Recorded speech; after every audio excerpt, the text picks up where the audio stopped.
All right. Good morning, or good evening, whenever you're watching this. I'm so excited to have Patty here with me, who has been a client in the Sustainable Parenting Transformation and just an amazing, phenomenal mom. You and your husband went through the program together over the course of about 4 months.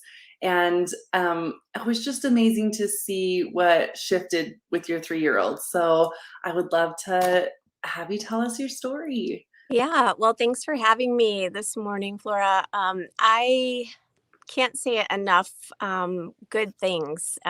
So to get to the punchline, that's the punchline. I really can't say enough good things. And sometimes things happen and things come into your life or people come into your life, and you think, oh, that might have been a coincidence, but I don't think it was a coincidence. I think it was supposed to happen. And so the way I found Flora was online, and we were going through a very, very tough time. My son is 3.5 years old right now. So he had just recently turned 3.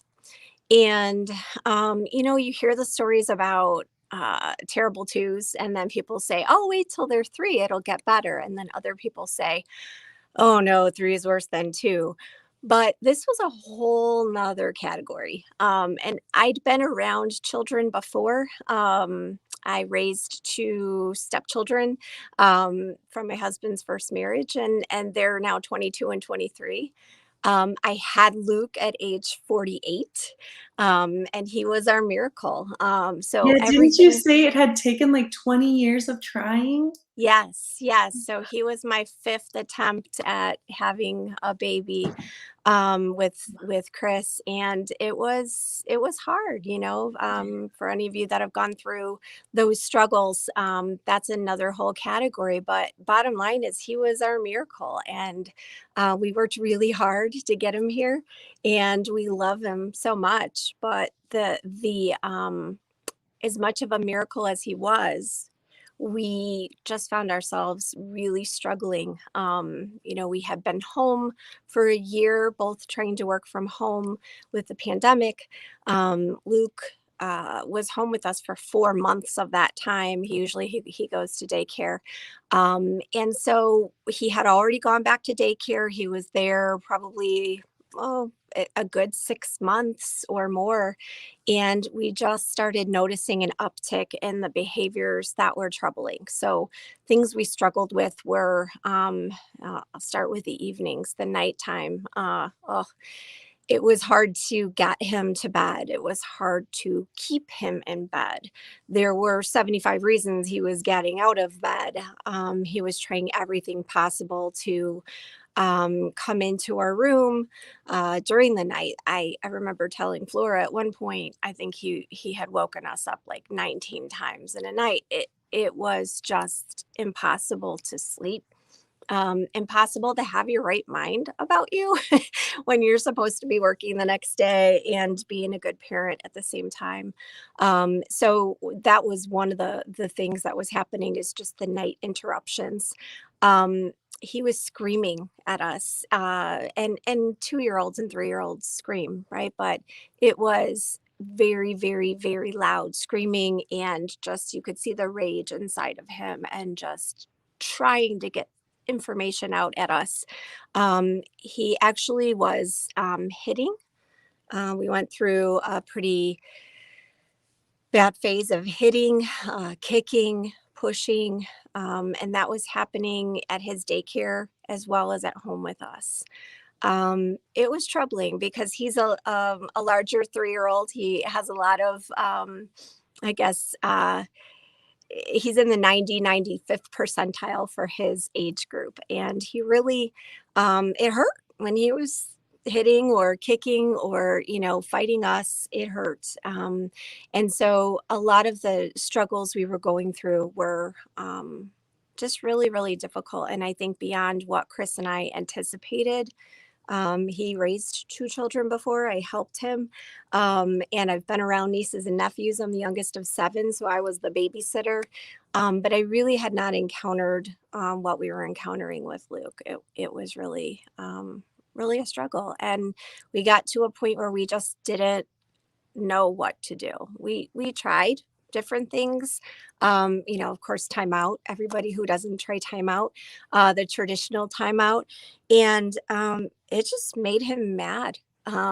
Chris finally said, let's stop struggling with it and let's put him in the high chair for timeout. Well, that's great and all until he decides he's going to turn that around and kick you and punch you and hit you while you're trying to get him into that high chair. So it really seemed like everything we were trying to do was not working. And we just kind of settled on there's something that we need to do different. We can't, um, first off, we have to be consistent because we're trying, one day we're trying to be understanding. The next day we're putting him in timeout every 5 seconds. The next day we're losing our minds and our tempers and we're just screaming at him. And so he's screaming at us, we're screaming at him. None of that was working. So between the nap time and the nighttime and then the daytime, it was a lot. And then, daycare, we would get a stack of reports. He, hit this person, he pushed this person. Um, in between there, he was a lovely kid. When he wasn't melting down and he wasn't pushing back on us, he was a great kid, very smart. People loved to be around him, very charismatic. He's funny, he's cute, all of the things. But it was just those struggles that we really found ourselves at our wits' end and not sure what to do. Yeah, gosh, I so appreciate you saying that about that, the consistency stood out. And what was leading to that? Was it because you were looking for answers in many places and so you'd guess, okay, should we do this? That didn't work. Do we do this tomorrow? Or what led to that bouncing around? You know, I, I think what it is you when you finally go to bed at night, go to bed for a little while at that time, at night, you put your head on the pillow and you think back, okay, how do I feel about the day? There were just so many nights I felt disappointed. So many nights I just felt, the tears, I couldn't hold them back. Um, the same thing with my husband. There would be times that we wouldn't even talk about it because it hurt that bad that we just didn't know what to do. And there were other times that we tried to talk about it. And really, the inconsistency, I think, was born from wanting to try again. You wake up and the next day you're fresh and you're like, okay, I feel like I can do this. I've gathered my wits about me. He's just a 3-year-old. He's not an alien. I should be able to handle this. And so you go in there and you're like, I'm going to do this. Or you read an article, right? Because there's a bajillion articles and there's a bajillion books. And I think I told you this, Flora. I think I pretty much kept Amazon in business before because I would just order everything but I wouldn't have time to read anything because I'm busy and I'm a mom. So I would just like thumb through and I'd see something and I'd be like, oh, I'm going to try that. So between wanting to start over and thinking I was going to have a fresh approach that day, reading an article, trying something somebody else told me, all of those things led to the inconsistency. And then, it's inconsistency between my husband and myself as far as how we handled things. I would say he played more good cop until his button really got pushed and then then it switched. I was more bad cop in terms of I want a child who's respectful. I want them to have good manners. I want them to not embarrass me when I'm out in public. So I was probably more the stringent one all along the way. And he could probably get away with more with his dad, which led to inconsistencies between how we parented. And he saw that, he felt that, and he definitely took advantage of that for sure. So then what? Then what did you guys decide to do? So we were actually thinking of, well, there's been some changes in teachers at daycare, and the person that we went there for was a friend of ours. She was a director, and she had since left. And we thought, well, maybe what we need to do is get more consistency from a daycare perspective. We had been on a waiting list at a place closer to our home. And so we did a couple of things at the same time. We decided to go ahead and sign him up, and we knew we had like a month lead time before he went. And at the same time, one of the things I was doing was looking up different things to help my child. And I came across information on Flora and just something on Facebook that I saw, and it intrigued me. And I listened in. I read some things. I listened in, and um, it was really when we had our consultation, Flora, that I think it hit home. Chris and I were both together, and he was busy and he was working. And I said, I just really want you to take some time out so we can talk to her.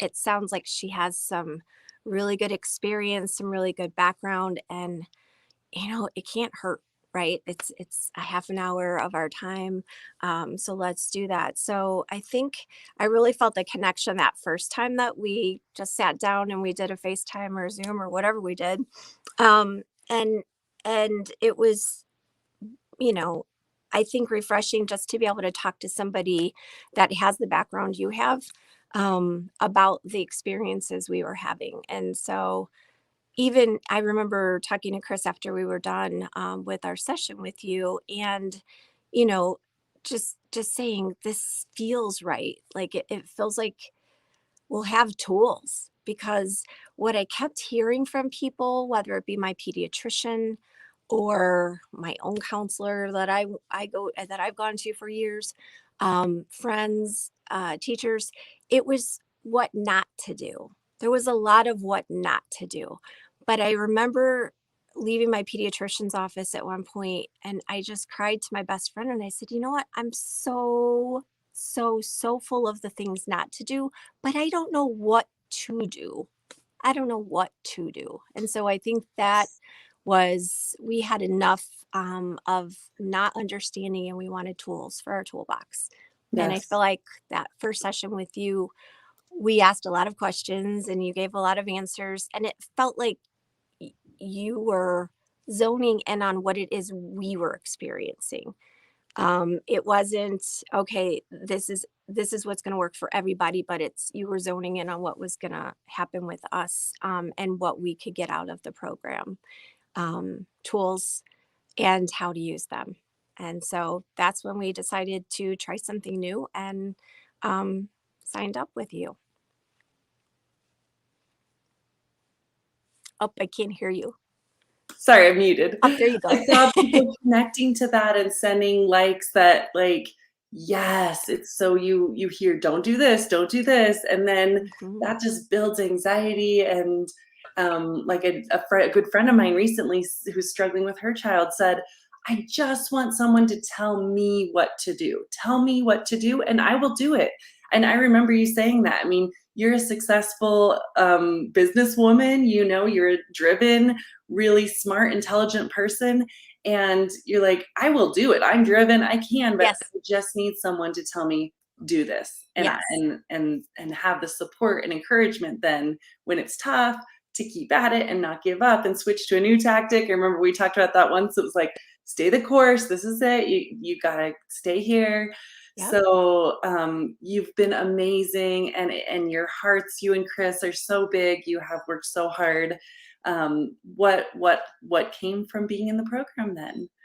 So, it was a great combination for me personally, because I like structure. I like to understand. I often say I'm like a 2-year-old when I'm learning something new, because I'm like, why? How does this apply? Okay, this, and then tell me that. And so there were in the materials, I could go at my own pace.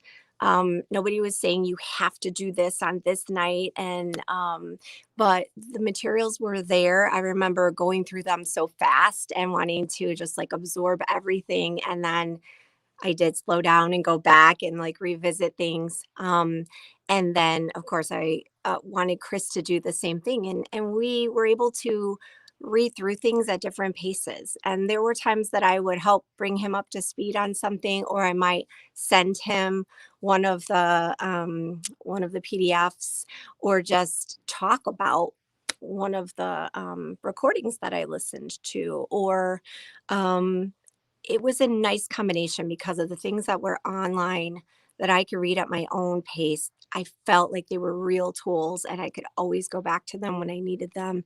And then the group conversations, so the calls with the other parents and you, and just hearing that other people are going through sometimes similar things, sometimes very different things, sometimes things that were harder in my mind, or sometimes things that were a little less challenging.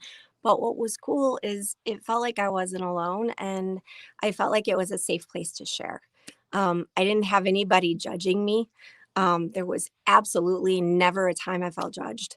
And I felt like, wow, this feels good to just be able to talk about it and not have a filter on. I guess that was really good, because whether you're talking to your mother-in-law or your friend or whoever it is, your neighbor, you just put a filter on because you feel like, "Ugh, I can't really say what's really happening, right?" But between the materials and talking to you and our sessions with you and our sessions with the other parents, I felt like it really gave us the tools and the ability to share real circumstances, real scenarios. We went from waking up, what did I say, 19 times the one night, um, and to sleeping through the night, to him actually staying in bed and not getting up because we figured out how to handle that. And we actually got to sleep. And just sleep is wonderful. You haven't had it. It's so foundational, like you say, to be able to follow through and for their behavior to be better. Yeah, it was really, really great. So, like I said, the between the tools and the sessions with the parents and just the it felt like Chris and I were on the same course. We were on the same path. And, for a mom and a dad, we're mom and dad, but we're also husband and wife and we're friends. And sometimes when you aren't doing it the same way or using the same tools, you tend to be on different levels. And Lord knows we've got enough things to have turmoil about. And you know, our problems with Luke led to frustrations between ourselves. So I feel like even our relationship got better because we were able to come together on common ground and use the tools that we were given. So we went from not sleeping to sleeping. And I'll be honest, things don't just change overnight. There's a reason that it's not, ooh, come for 5 days and everything will be fixed. It's not like that. Um, we ended up putting him in that preschool that we decided to change, and we're not even a month in and he got expelled from the preschool. And he that was when we really needed the tools. That was when we really needed the advice. And it was mostly hitting and kicking, and the teachers didn't know how to deal with him, and it was a unique situation that I don't think was handled appropriately at the school. But we were able to use the tools at, I would say, the worst time of our lives together, having your preschool child expelled and home with you for 2 weeks while you're trying to find another daycare solution that's going to work. Luckily, fast forwarding to the punchline again, we were able to find a school that worked with us. We were able to be very honest about the challenges. We were able to work with Flora about what it is we were struggling with. We were able to talk to the other parents. There were other parents whose children had gotten expelled from preschool. Who knew? I didn't know that happened. I guess people just don't talk about it, Right? except when There's you're so in much groups we like don't that. talk about. Yeah. Yeah. Yeah. So, we were able to use the tools and to help him get acclimated to the new school. We were able to honestly talk to the teachers there and let them know what to expect. And, as a result, we enjoy a whole different version, I think, of our son, of ourselves. Um, Is it problem free? No, it's not. But the difference is he went from a level 22 out of 10 to what I consider is a nice healthy range. You know, some days are, oh, my husband likes to give different nicknames for him. It's like, oh, he's a cherry bopper. I don't know what a cherry bopper is, but oh, he's such a cherry bopper today. And I'm like, careful. Um, Okay. but he's enjoyable, and we were able to find humor, and we were able to laugh again, and we were able to sleep again, and we were able to just appreciate and enjoy the moments that we could find together. And I'd say the greatest gift, I call it a gift. The greatest gift that we received is the gift of connection. Mm, Um, the connection is so important. And how many times do you hear people say, don't blink, because soon they'll be in college and you'll be right. looking back at childhood and you'll be thinking, where did that go? Where did that time go? I did not want to be that mom that looked back on my time with my child and have a bunch of regrets. Mhm. So the most beautiful part of it for me, and it makes me emotional when I think of it, is just being able to have that connection with Mhm. my child, to be able to look in his eyes and let him know that I'm there for him. Um, Sometimes I'm going to make a mistake. It's one of the great Mhm. things I learned as well. It's okay to say, I'm sorry. Mommy shouldn't have yelled at you Mhm. like she did, because you know what? One of the rules in our house is we don't yell at each other. So Mhm. I'm sorry. Yeah. And I'm going to try to do better. Um, we role modeled. We did lots of different things that were Mm. able to help him connect with us better. And the way he looks at me, and the way he looks at my Mhm. husband now, I feel is completely different. And um, yeah, it's just a completely different place that we're in. We'll continue to have challenges. We did find out along the way that our son has sensory processing disorder, Mm. so SPD. He does see an occupational therapist. We did a behavioral. We spent some time with a behavioral therapist and did some play therapy Mhm. for a while there too. Mhm. And we know that he has some extra challenges that make things. Extra. That's the Mm. best way I can describe it. Yeah. But I remember talking to you at one point, Flora, and saying, so how does this work, right? If there's these tools in this path that people are supposed to follow, and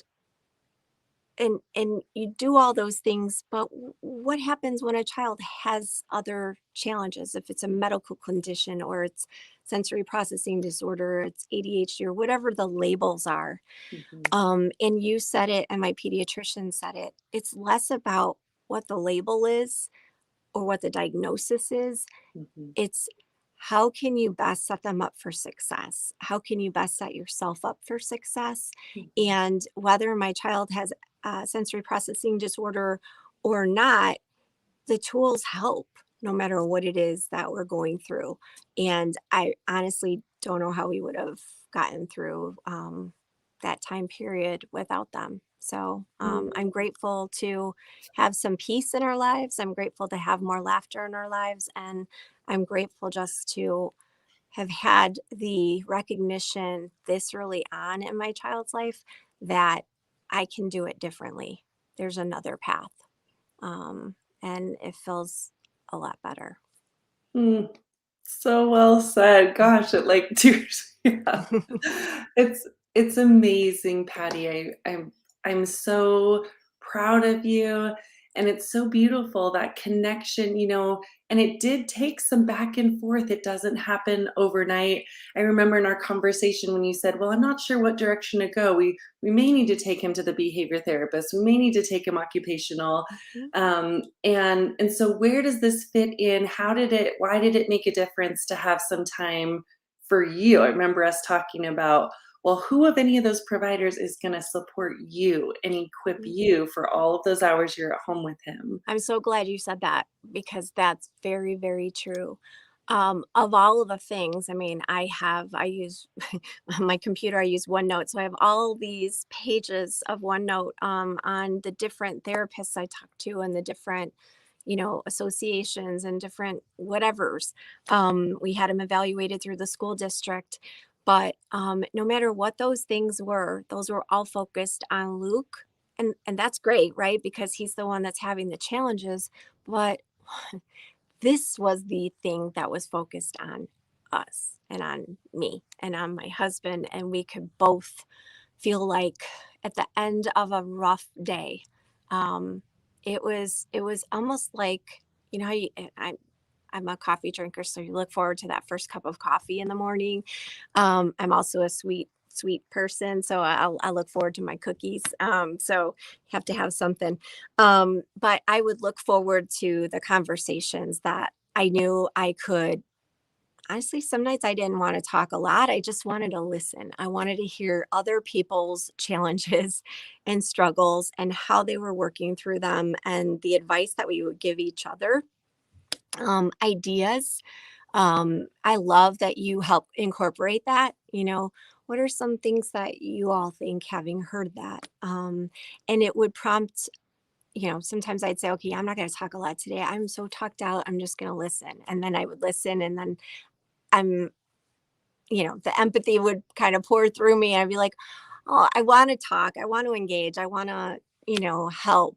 And then people did the same thing for me. So I think that is one thing I took away is there's occupational therapy and there's behavior therapists and there's daycare providers and there's pediatricians, but this is the program that helped me figure out how to be the best parent I could be. And I also learned it's not about aiming for 100%. It's not even about aiming for 80%. Um, and that helped me because once I knew that the goal was a lot less than that, it's attainable and it's something that I could actually get to. I felt like that really hit home for me, and it helps when you don't feel like you're failing all the time. So that was the biggest thing, is just having a place to go, people to talk to, and your guidance, having worked with all of everybody that you have along the way, and the experience that you had, then coupled by the tools and having that as my toolbox. It's like what I was saying I needed just sort of like came from wherever and fell in my lap. So I'm super grateful for everything that you've been able to do for me, for my child, for my marriage. And we're going to continue because we're not done, right? Like, he's going to change, he's going to evolve. And that's one thing my pediatrician said, because I, gave her an update, and I said, well, I went to the occupational therapist. I have a parent coach, I'm doing these things. And she's like, okay, just don't get complacent, because once you settle into a groove, he's going to change and he's going to need something different and a different amount of things, especially with SPD. So, and we've seen that. And you know what? We adjust. We do what we need to do, and we make it work. So I'm just grateful that I have the tools, and, I have somebody that I can go to that understands. So thank you, really, from the bottom of my heart. Mm. You're very welcome. Thank you so much, Patti, for sharing your story. I know you've got to get off to work, so thank you for your time. And if anyone wants to follow up and ask you a question, if they type it in here and tag you, would that be okay? Would you be open to Yeah, answering that? absolutely. Yeah, I would be happy to. I love to help others, and be glad to answer anything that I can. Awesome. Thank you so much, and have a good rest of your day. All So right. great Thank to you. see You as well. you. Bye bye. Bye.